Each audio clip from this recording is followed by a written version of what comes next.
This is Akashvani. In the weekly program Current Affairs, now we bring you a discussion on significance of Sri Lankan President's visit to India and strengthening India-Sri Lanka relations.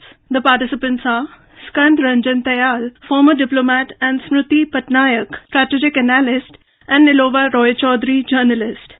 The Sri Lankan President, Mr. Ranil Wickremesinghe's ongoing visit to New Delhi is his first visit outside his country since he assumed office last year in the midst of that country's financial meltdown.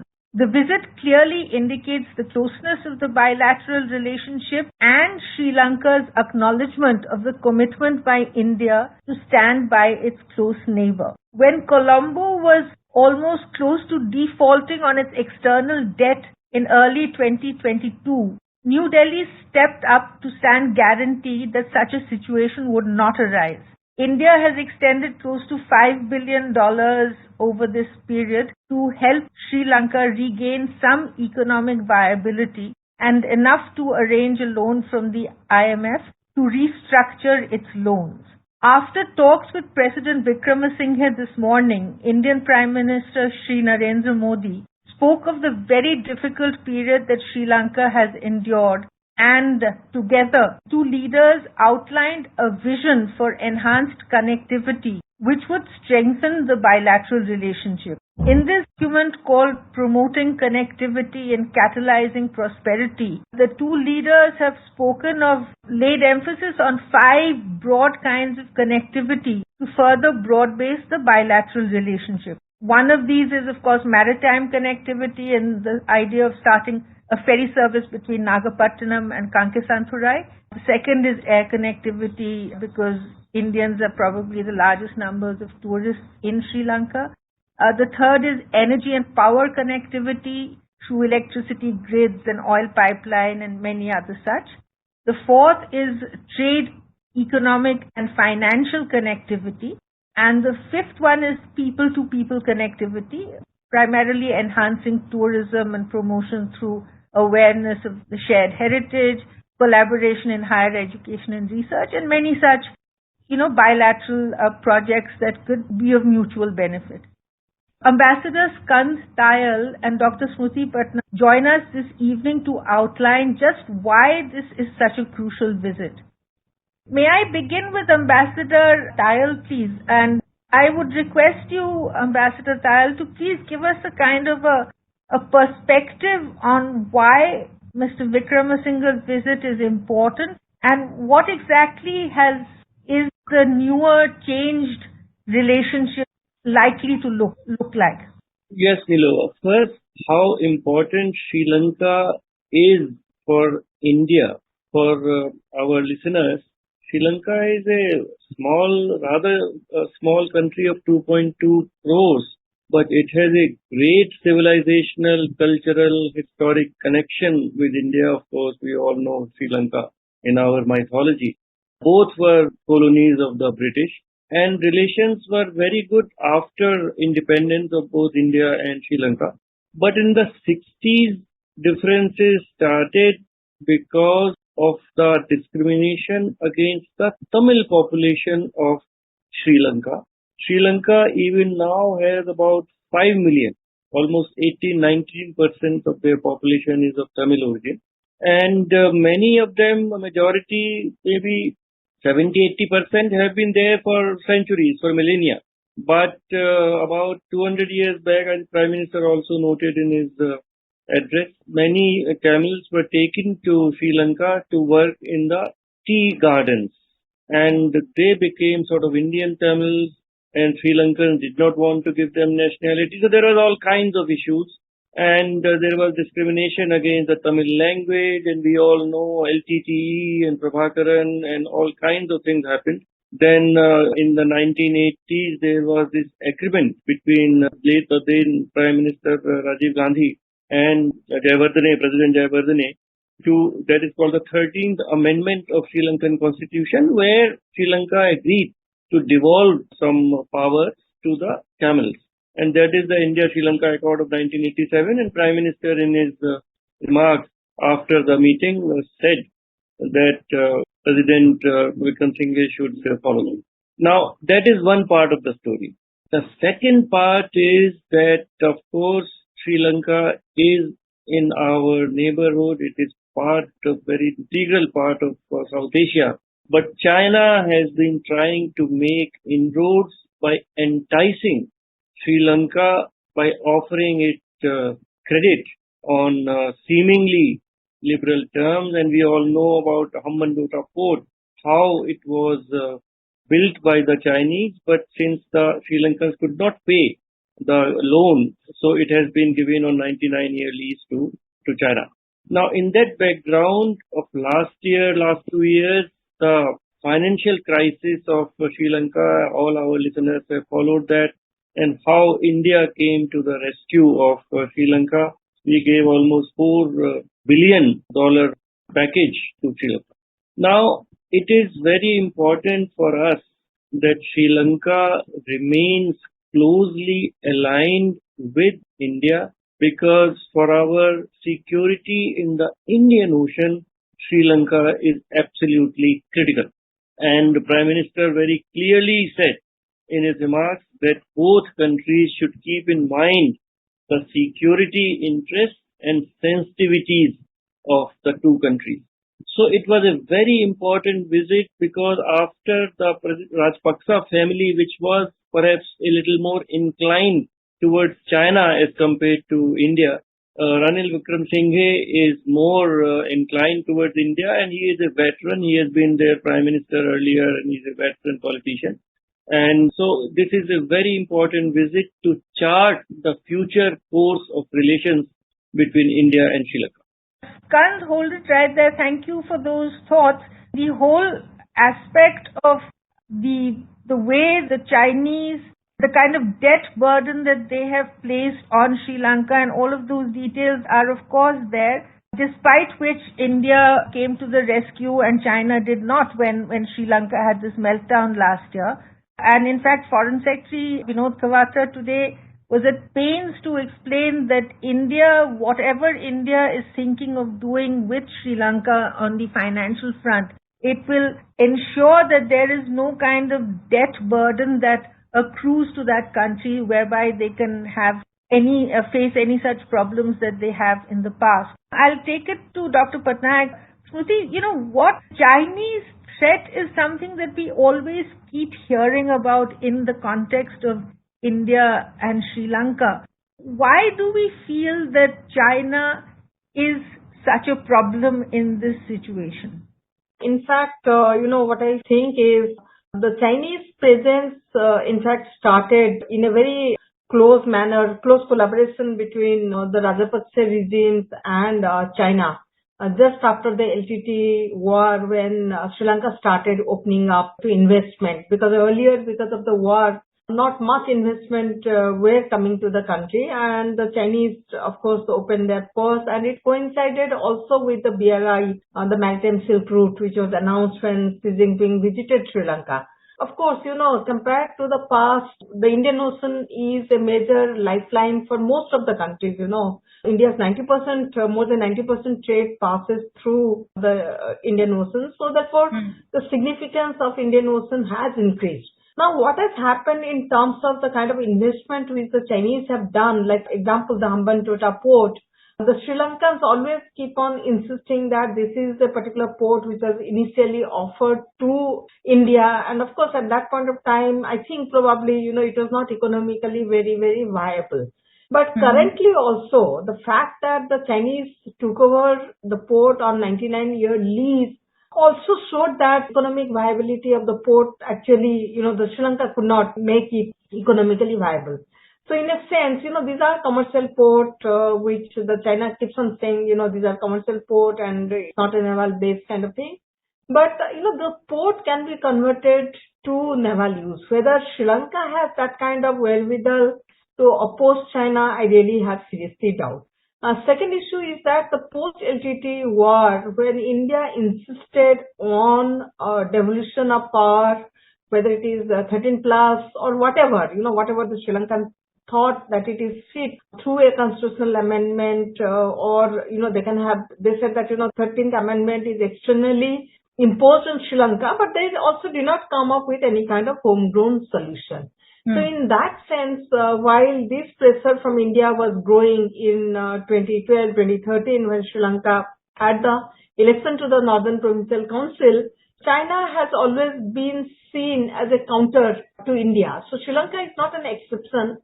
We see this policy which has been adopted by all our neighbors, China as the strategic balancer to India, in a sense nullify any kind of Indian pressure which may come to the country by getting in China. And China's investment has been on port, on infrastructure. For example, the Matala airport, which again is kind of airport which is basically described as world's empty airport.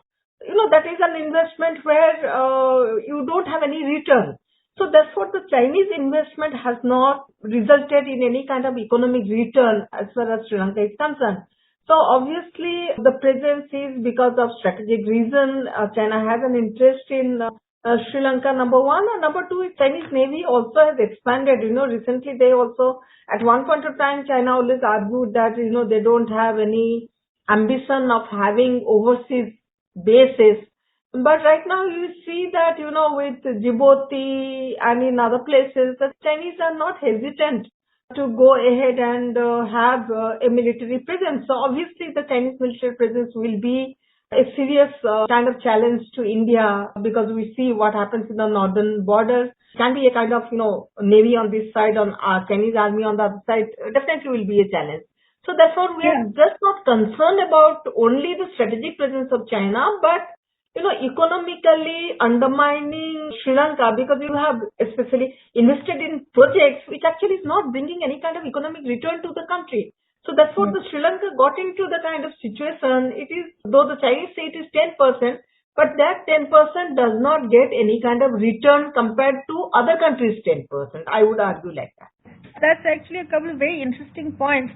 However, the fact that when Sri Lanka was faced with this enormous crisis, literally a meltdown last year, and the kinds of funds that they required, you would think were very, very small in terms of what China could offer. China actually did not do anything about it, and it was India which really stepped up. So given those circumstances, Ambassador Tayal, what do you think the current visit of President Wickremesinghe to India, do you think that there would be an element of reassurance that he will provide to the Indian leadership that, we are very clear, you have been our all-weather friend, so we will ensure that no harm comes to you as far as on our account or something like that. Do you think such a thing would have been made quite clear today?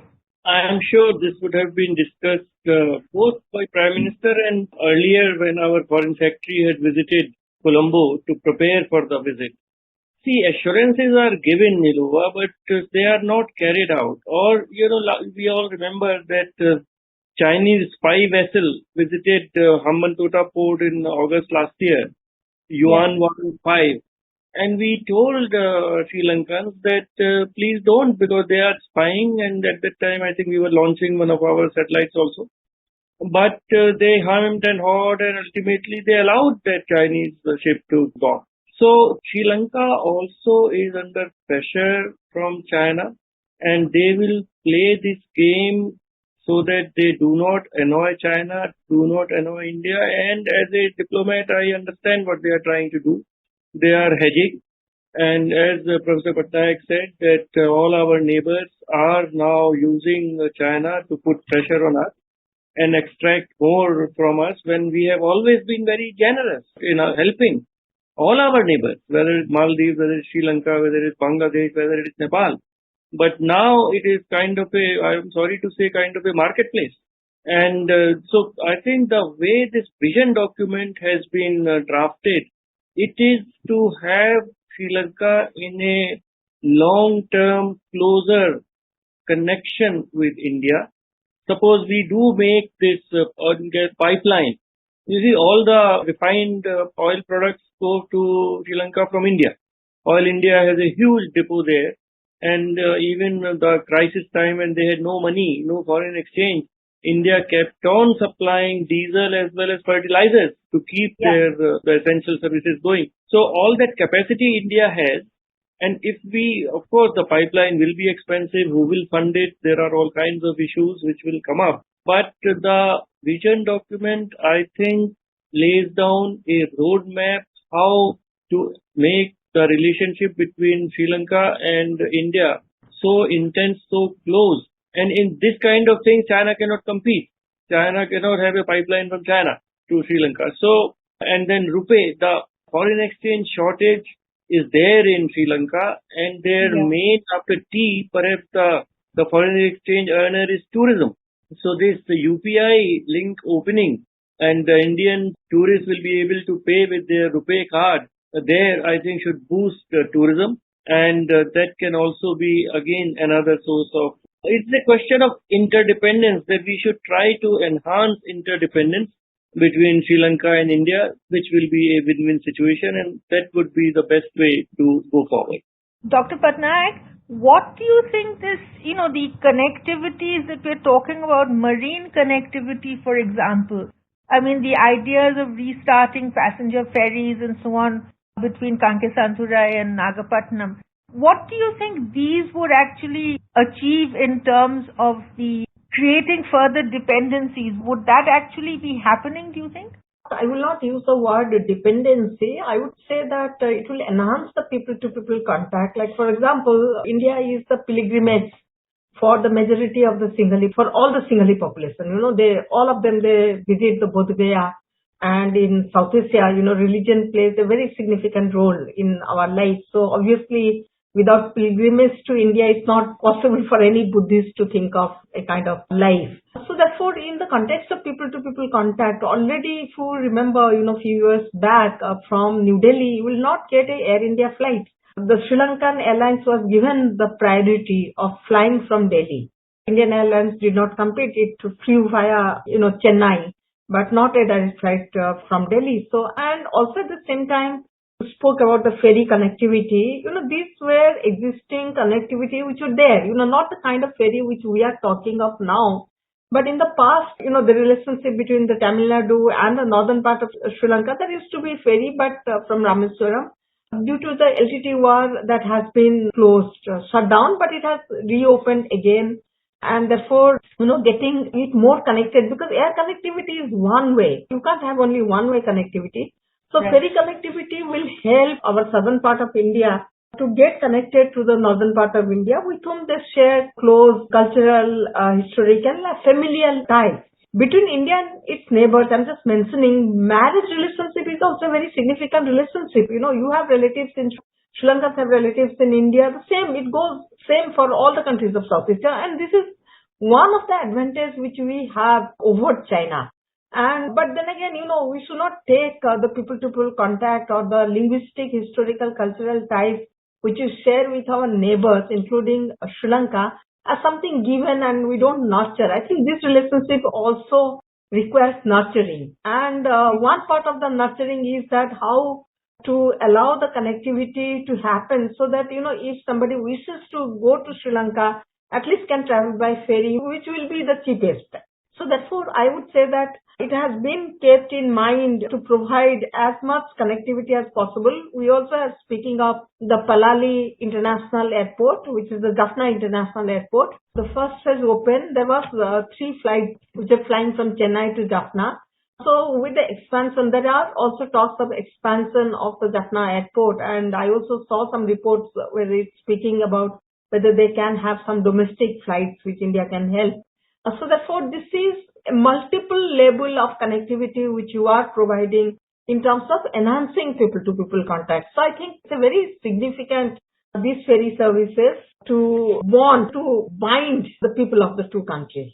India has also gone a long way in helping intra-Sri Lankan rail connectivity efforts. I remember, especially after this, India did a lot in terms of rebuilding the broken railway systems in Sri Lanka. So yes. The north-south connectivity, the Colombo, Jaffna railway line has been built. Exactly. I was going through this vision document in some detail, and it genuinely is a very comprehensive document in terms of everything that it envisions. How much of it, we always have these great intentions and very well thought out things, but then finally it's always the implementation level where things begin to come unstuck. What kind of energy cooperation, or what is the energy connectivity, Skand, that you think is likely to happen with this document? I mean, what kind of energy linkages are we looking at this point? Connection between the electricity grids of India and Sri Lanka should be feasible. And we should be able to get some ADB funding or some other funding. But pipeline, to have a pipeline for fine products, that feasibility study has been proposed, as well as for the road connectivity. Road connectivity, I think any land bridge, etc., is very much in the future. I think that is really aspirational. But so I would say power line is possible with the available funds, I think. And other part is the oil connectivity. That maybe that feasibility study will only show whether that is possible.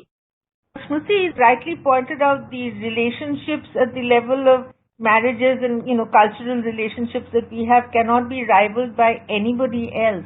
So would you sort of agree that that is one aspect of the bilateral relationship that has really been well nurtured? The whole tourism circuit, the Buddhist tourism circuit, the Ramayan trail that has been mentioned, these are things that have really been kind of developed well and collaborated upon to generate the kind of closeness which obviously China cannot even begin to hope for. But in the Indian Ocean itself, does this really help in terms of security closeness? The Sagar initiative, for example, which the Prime Minister mentioned today. How does that all gel into it? I would say that, when we speak of connectivity, because after all, both India and Sri Lanka are democracy, and you cannot have any kind of relationship which is not sanctioned by the people of that particular country. And there is a deep suspicion which exists among the Sinhalese because of India's support at one point of time to the LTT, and also at the same time playing a role, the 1987, the Indo-Lanka Accord, the 13th Amendment, and also there is this suspicion which exists as far as the Sinhala South is concerned.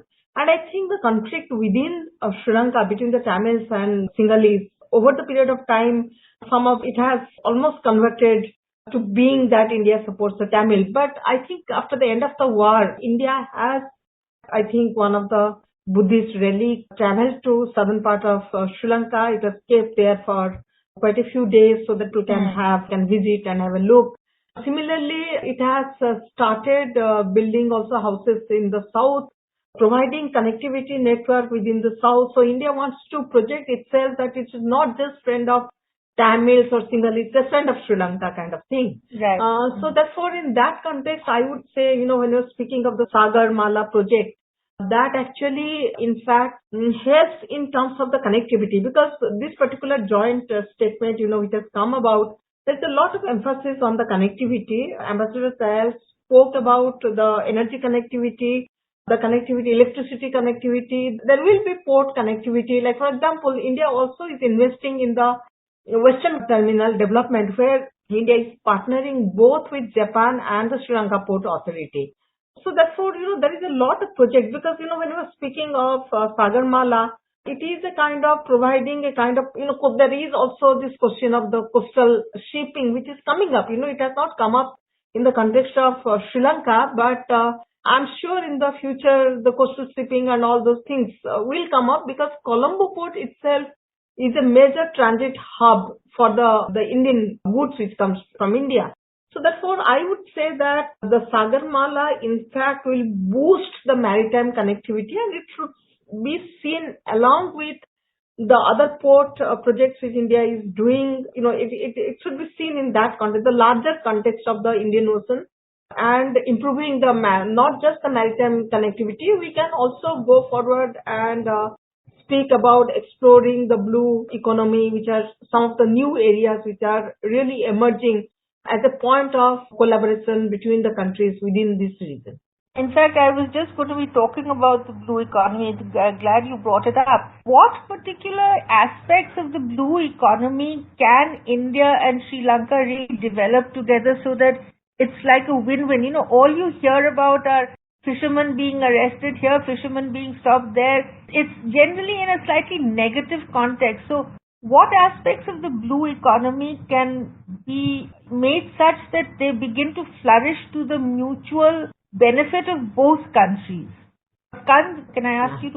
That is, as you said, really it is Indian fishermen, and there we are on a bit of a weak wicket because our fishermen do fish in Sri Lankan waters, and they are using deep sea trawlers, and which is ecologically harmful for the future fish population.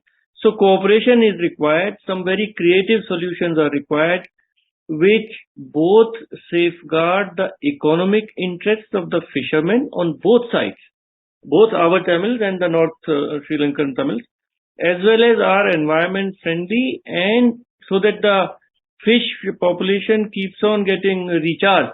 And so there is a lot of scope for cooperation there, I would say, and that is a blue economy. Any other aspect of minerals, etc., at present, really, I don't think that is very much on the horizon. But otherwise, trade has been doing well. As our listeners know, from 2000, we have a FTA with Sri Lanka, the only really functioning free trade agreement with any South Asian country, and that is functioning very well. Sri Lankan exports have risen to India, and emphasis will be on this bilateral trade. And in the vision statement, higher education, skill development, etc., have also been mentioned. But these are all long-term projects, and I have not seen very many Sri Lankan students coming to India for higher education. But maybe that is the way of the future, because we have many private universities which are attracting students from abroad. So perhaps that would be another way. But in blue economy, I really do not see any other possibility which can fructify in near future. Smruti, what are your thoughts on this matter, and also on the issue of higher education and this collaboration? How can that be taken forward, do you think? In terms of the educational collaboration, there are few scholarships which is provided by the Indian Council of Cultural Relations. And at one point of time, Jawaharlal Nehru University attracted many Sri Lankan students who came and studied here, the IITs and all. It also depends on whether we are going to expand this scholarship to more students. You know, it has become a limited kind of thing. So probably we need also to see how it should be funded. The second issue is also, which I, in a sense, went to Sri Lanka as ICCR chair professor in Colombo University. India had taken the initiative to start Indian studies program in the major university. All the countries, my argument is that most of the countries are affected by India. Yet in any of the India's neighborhood, we really do not have a program where people are encouraged to study. And you study India, you make, whatever criticism if you want to criticize India, that has to be a kind of informed criticism. But I find the knowledge of India is so less. So therefore, I would say there should be more emphasis on a scholarship to study India. They can come to India, study India. Like IDSA has a program for the SARC, used to be known as SARC scholarship, and we had from Sri Lanka who came, spend time here as fellows. So I think these kind of things should not be only one of examples. Right. This wonderfully wide-ranging relationship that we have with Sri Lanka, but we have run right out of time today. So thank you both very much indeed. Thank you, Skand, and thank you so much, Smruti. Thank you very much, Nilova. Thank you. You were listening to a discussion on significance of Sri Lankan President's visit to India and strengthening India-Sri Lanka relations. The participants were Skand Ranjan Tayal, former diplomat, and Smruti Pattanaik, strategic analyst, and Nilova Chaudhary, journalist. This program was produced and presented by the News Services Division of Akashvani. You can listen to it on our mobile app, News on AIR. This program is also available on our YouTube channel, News on AIR Official. You may share your feedback about this program through email at airnsdtalks@gmail.com or WhatsApp on 92890 94044.